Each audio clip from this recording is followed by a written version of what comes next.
اعوذ باللہ من الشیطان اللعین الرجیم بسم اللہ الرحمن الرحیم الحمد للہ رب العالمین وصلی اللہ علی سیدنا محمد وآلہ الطیبین الطاہرین واللعنۃ علی اعدائهم اجمعین من الآن الى لقاء یوم الدین اما بعد فقد قال اللہ تبارک وتعالی فی محکم کتابہ المجید وفرقانه الحميد وهو أصدق الصادقين وقوله الحق بسم الله الرحمن الرحيم يا أيها الذين آمنوا كتب عليكم الصيام كما كتب على الذين من قبلكم لعلكم تتقون صدق الله العلي العظيم محترم ناظرین والسامعین کرام سلام علیکم ورحمۃ اللہ وبرکاتہ۔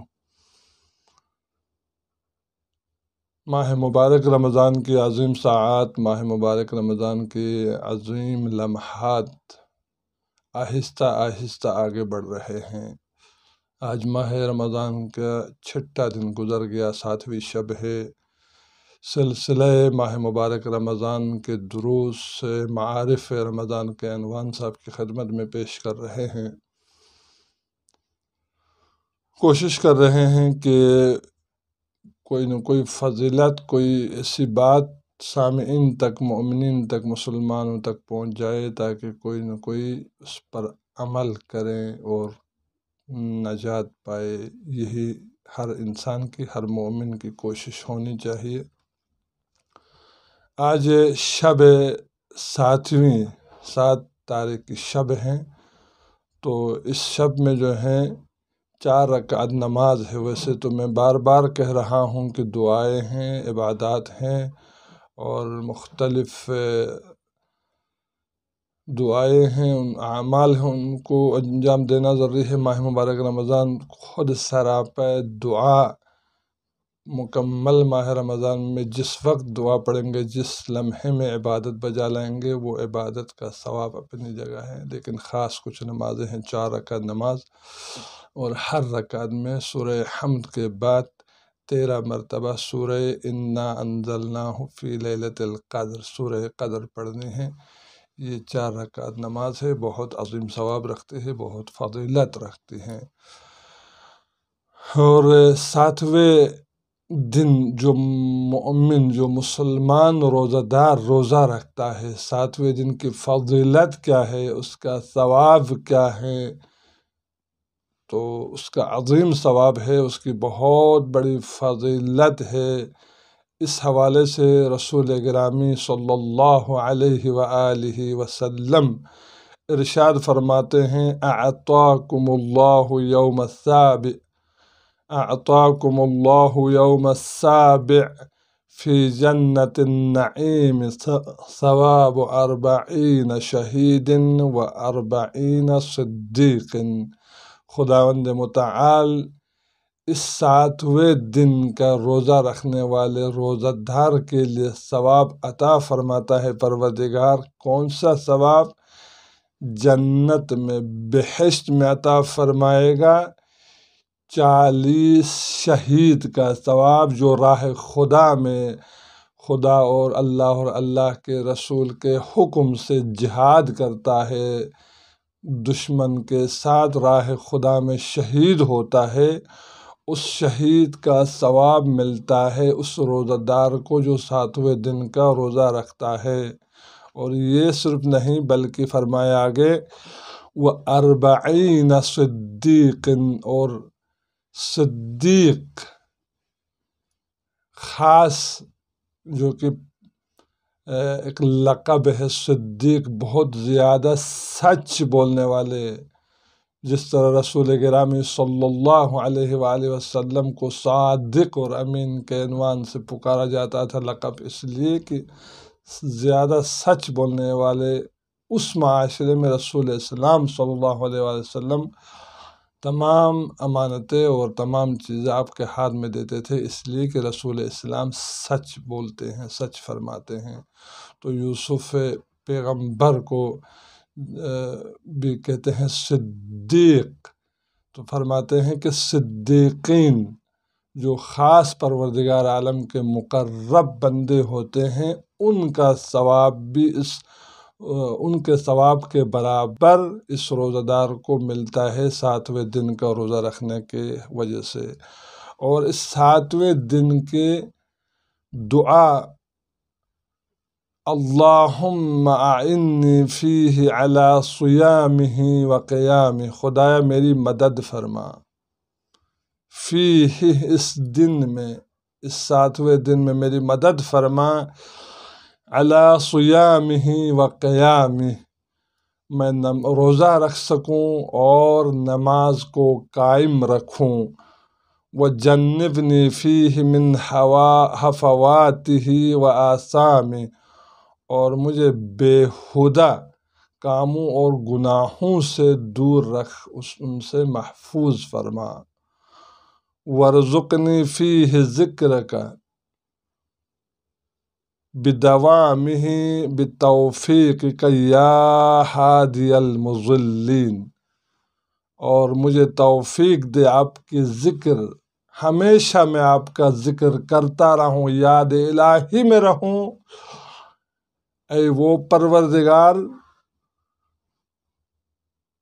جو گمراہ لوگوں کو ہدایت دیتے ہیں، اپنی توفیق سے مجھے توفیق عطا فرما تاکہ میں آپ کا ذکر کر سکوں، نماز بجا لا سکوں، نماز کو قائم رکھوں۔ نماز پڑھنا ہوتا ہے اور ہے نماز کو قائم کرنا، اور ہے نماز کو بچانا، اور یاد الہی میں ہمیشہ رہوں۔ یہ جو 4-5 چیزیں اس دعا کے اندر ذکر کیا گیا ہے، روزے کی توفیق دے دے، نماز کی توفیق دے دے، گناہوں سے بچنے کی توفیق عطا فرما، اور یاد الہی میں ہمیشہ رہنے کی توفیق عطا فرما، یہ خداوند متعال سے دعا کی گئی ہے اس دن 7ویں دن کے روزے میں۔ تو روزے کے حوالے سے تو ابتدائی خطبے کے بعد ہمارا عنوان جو آیت شریفہ تلاوت کرنے کا شرف حاصل کرتے ہیں وہ آیت ہیں، بہت ساری آیات قرآن میں ماہ مبارک رمضان کے حوالے سے، یا ایہا الذین آمنوا کتب علیکم الصیام کما کتب علی الذین من قبلکم لعلکم تتقون، اے ایمان والو روزے آپ پر فرض کیے گئے ہیں، جس طرح پچھلی امتوں پر روزے فرض ہوئے تھے اسی طرح آپ پر بھی روزے فرض ہوئے ہیں۔ فلسفہ کیا ہے اس کا فرض ہونے کا؟ لعلکم تتقون، تاکہ تم تقوی اختیار کرو، پرہیزگاری اختیار کرو، کیونکہ یہ ماہ مبارک رمضان تقوی کا مہینہ ہے، پرہیزگاری کا مہینہ ہے۔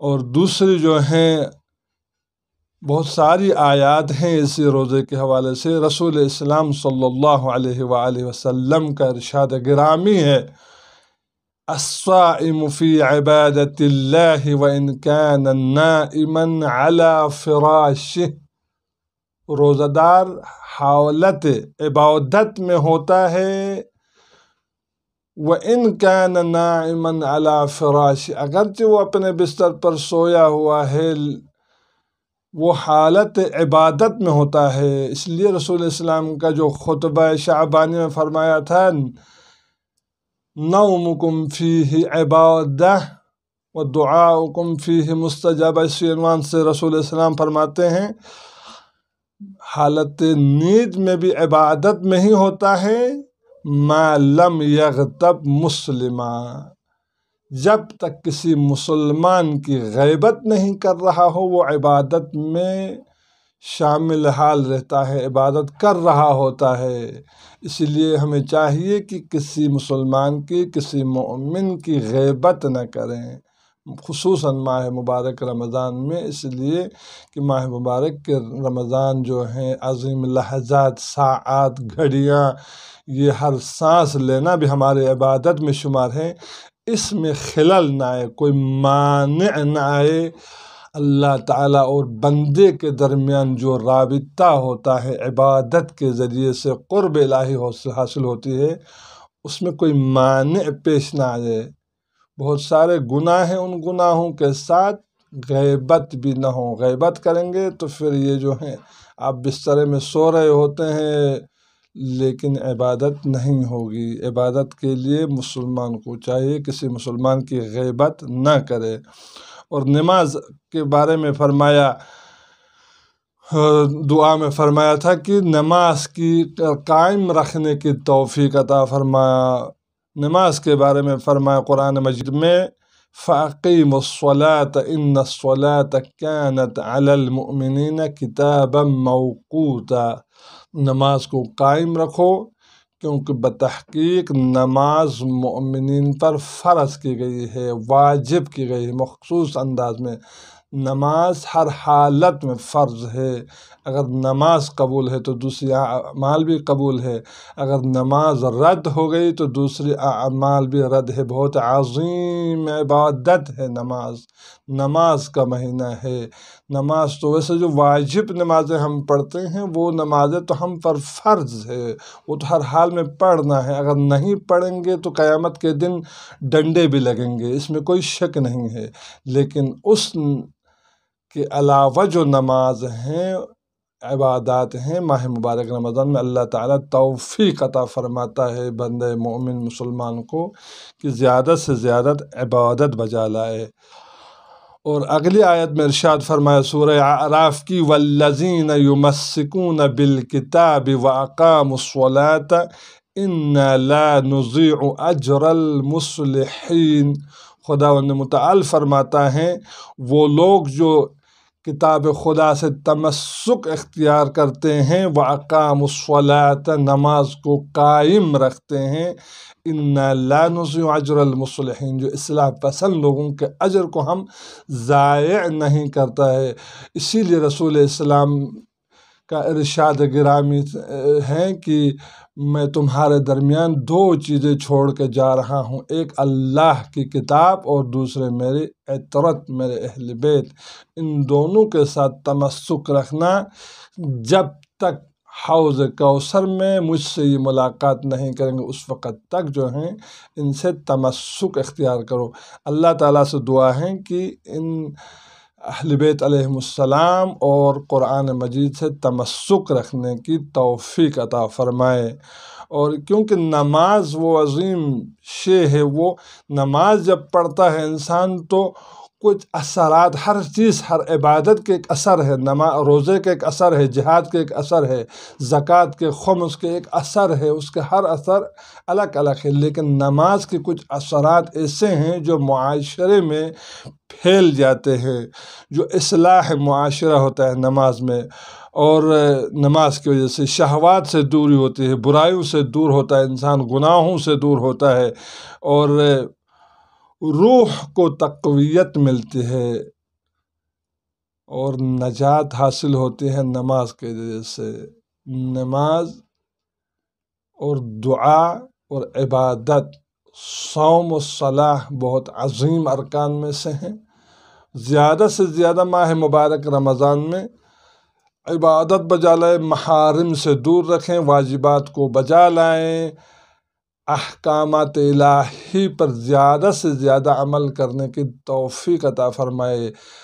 افطاری اور سحری کھانے کا نام روزہ نہیں ہے، روزہ اسے کہا جاتا ہے جو اللہ تعالیٰ نے منع فرمایا ان چیزوں سے دور رہیں اور جن کا حکم دیا ہے ان پر عمل کریں، تب وہ حقیقی روزہ دار کہلائے گا، تب وہ معرفت رمضان حاصل کرنے والا شمار ہوگا۔ اللہ تعالیٰ سے دعا ہے کہ ہمیں ماہ مبارک رمضان کے اس ایام میں، ان عظیم ساعات میں زیادہ سے زیادہ عبادت الہی بجا لانے کی اور ریاضت کرنے کی توفیق عطا فرمائے۔